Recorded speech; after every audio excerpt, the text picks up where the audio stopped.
Ustaz, kalau ada air semayang lepas tu tertidur bukan lama, terlelap 5 saat je, batal atau tidak wuduk? Soalan pertama tentang tidur dan wuduk. Wuduk ni kita fahamlah, orang Melayu panggil air semayang, Arab panggil wuduk. Jadi kalau kita tidur, batal atau tidak wuduk? Kita dulukan nas-nas yang datang daripada Nabi SAW tentang wuduk. Ada satu hadis yang berbunyi, Al-ainani wika usahi faman nama fal yatawadda au kama qala. Mata yang tidak tidur, mata yang tak lena, mata hak sedar, maka dia akan tahu adakah batal ataupun belum batal, adakah masih berwuduk atau tak ada dah wuduk. Faman nama, maka barang siapa hak tidur, falyatawadda, maka dia kena ambil wuduk. Ni jelas dah. Sebab kalau kita dok tidur, kawan kita kata, mu batal wuduk. Batal kok mana? Batal dah. Batal kok mana? Mana dalil batal? Batal dah aku puasa ke batal dah? Tak boleh menang kita. Sebab kita dok tidur. Sebab kita sedar. Tapi kalau kita bangun tidur, orang kata batal dah wudukmu. Batal dah. Kita tak kuat dah. Jadi faman nama falyatawadda, barang siapa yang tidur kena ambil wuduk. Kerana tidur ni kita tak boleh nak kata batal ke tidak. Hak kuatnya biasanya batal. Sebab tidur. Tidur ni macam-macam benda. Tangan pegang benda yang membatalkan, keluar angin. Sebab tu kata al-ainani wika usahi. Dua mata dia sedar, keluar angin ke tak? Ketuk ke tak?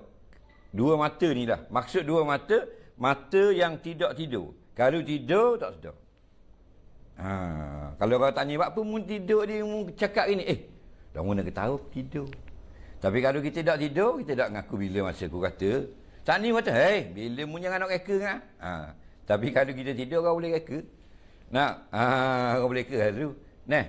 Jadi, tidur membatalkan wuduk. Tiba-tiba pada satu malam Nabi SAW tunggu semayang, Nabi lambat semayang, sahabat ni tertidur dalam sejik. Siapa pada tunduk itu tidur. Bukan semua, sebahagian sahabat. Bila orang qamat semayang Isya, sahabat yang tidur-tidur ramai-ramai ni bangun, tak ambil wuduk, terus semayang. Maka ulama kompromikan dua dalil. Jadi maksudnya tidur ni ialah punggung kita ni bila lekat gini tidak boleh keluar angin. Bila tak boleh keluar angin, itu tidak membatalkan. Jadi bila tidur kita punggung tak kena di latar, dipanggil mazinah, kuat sengkaan sepak situ. Jadi tidur berdiri batal wuduk, tidur natang batal wuduk, tidur ngiring batal wuduk belaka. Tidur gini tak batal wuduk, walaupun tidur atas tubuh pagar. Atau kita tidur atas motosikal. Kita nak pergi ke mama ambil motosikal, start depan, dah sampai batu nang, tidur dah. Bangun cukar. Tak batal wuduk. Sebab punggung kita tidak terakak. Aksiden tu lain hal. Ni bab batal wuduk. Baik, dia kata kalau khelak, dia yang membatalkan wuduk 4 perkara ulama bilang. Salah satunya hilang akal. Bukan tidur saja sebenarnya, hilang akal. Mana panca indera down, tak ada benda. Hilang akal ni tidur. Pesang, pitang, koma, apa benda lagi? Gila. 5. Lagi khelak. Nampak? Kalau dia tanya 5 saat, ni bukan tidur. Tidur tak ada 5 saat. Khelak dia panggil. Faham? Macam awak kereta. Khelak. Sengguk. Maka dia tidur. Tidur semula bangun-bangun lah gambang. Tu baru tidur. Jadi khelak ni sekejap. Walaupun 0.1 saat, bila hilang panca indera, batal wuduk. Jadi jawapannya 5 saat mukhelak ni jauh dah, lama sangat dah, batal dah wuduk.